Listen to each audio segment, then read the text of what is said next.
বেশি ভাষণ দিত, তখন বেশি ভাষণ দিলে কিন্তু সবার বোরিং লাগে যাইতে, আমি আর বোরিং করব না। শেষ আপনারা যেটা ভালো লাগবে শেষ কথাটা আমি বলবো, সেটা হলো এখানে আমার বক্তৃতা শেষ হলো, বক্তব্য শেষ হলো। থ্যাংক ইউ, ধন্যবাদ। Thank you. মনে নাই, কিন্তু আগে ছোটবেলায় পড়েছিলাম পূর্ণিমার চাঁদ যেন জলসানো রুটি বা কারুর কাছে লাগে কি যেন।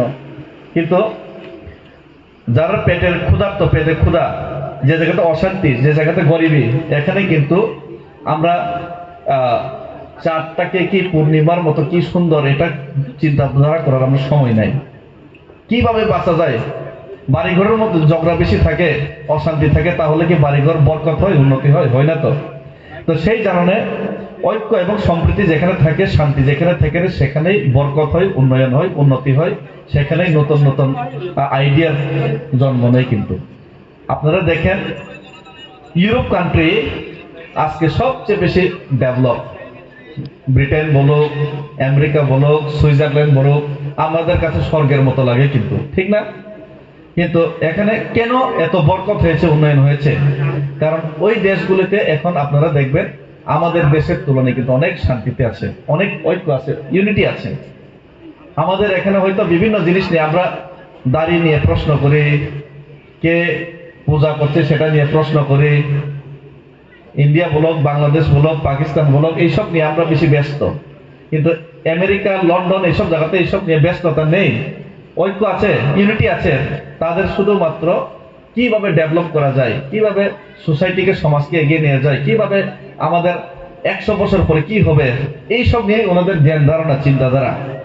তাই সবাই ডেভেলপ হলে ওই জায়গাতে যেতে চাই, ওই জায়গাতে সবাই যেতে চাই। কিন্তু আমরা সবাই তার যেতে পারবো না, ওই জায়গাতে, নিজের দেশ। বাংলার একটা গান আছে কি যেন, ধন্যের পুষ্পে ভরা আমাদের এই বসুন্ধরা, এটা। তারপরে হ্যাঁ হ্যাঁ, তাহার মাঝে আছে যে দেশ, সকল দেশের সেরা। তারপরে সে যে আমার জন্মভূমি। কিন্তু সবকিছু দিয়ে কিন্তু আমাদের জন্মভূমিতে আমাদের থাকতে লাগবে। কিন্তু সকল দেশের মাঝে আমাদের জন্মভূমি কিন্তু রানী সেজে আছে, সেটা আমরা সবাই করি, সবার কাছে সবার দেশে রানী। তাই আমাদের দেশটাকে সেই দেশে পরিণত করতে হবে, আমাদের এলাকাটাকে সেই জায়গাতে পরিণত করতে হবে, যেটা আমেরিকাতে হয়, যেটা সুইজারল্যান্ডে হয়, সেই জায়গাতে পরিণত করার জন্য সেই লক্ষ্যে আমাদের কিন্তু এগোতে হবে। সেই লক্ষ্যে এগিয়ে না গিয়ে আমরা যদি অন্যদিকে যদি যাই, ওনার দাঁড়িয়ে আছে কেন, উনি পয়দা নিয়ে বসে আছেন কেন, এটা নিয়ে যদি আমরা ঝগড়া করে উনি যিশু খ্রিস্ট নিয়ে আসেন কেন, তাহলে কিন্তু সংহতিটা হবে না, সম্প্রীতিটাও আসবে না, ঐক্যও থাকবে না।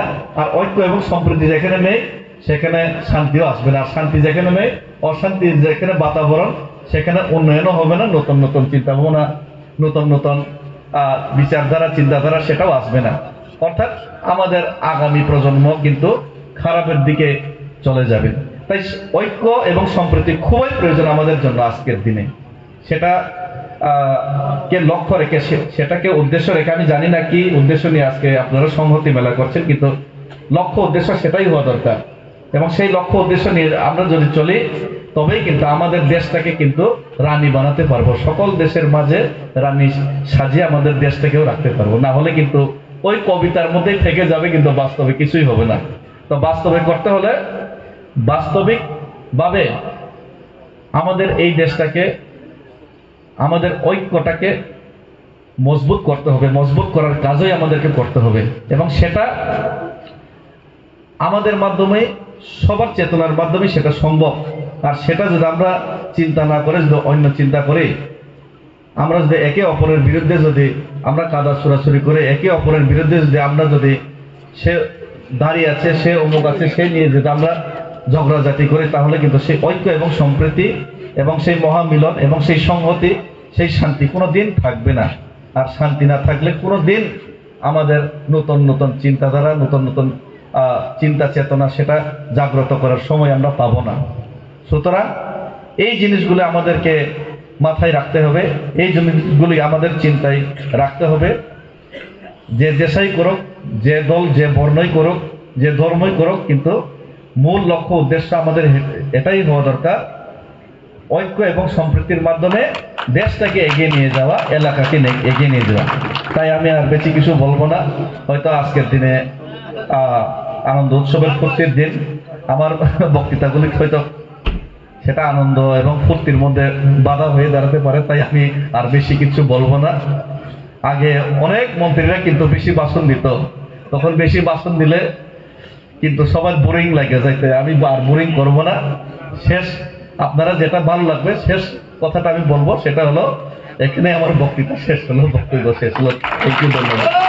Thank you.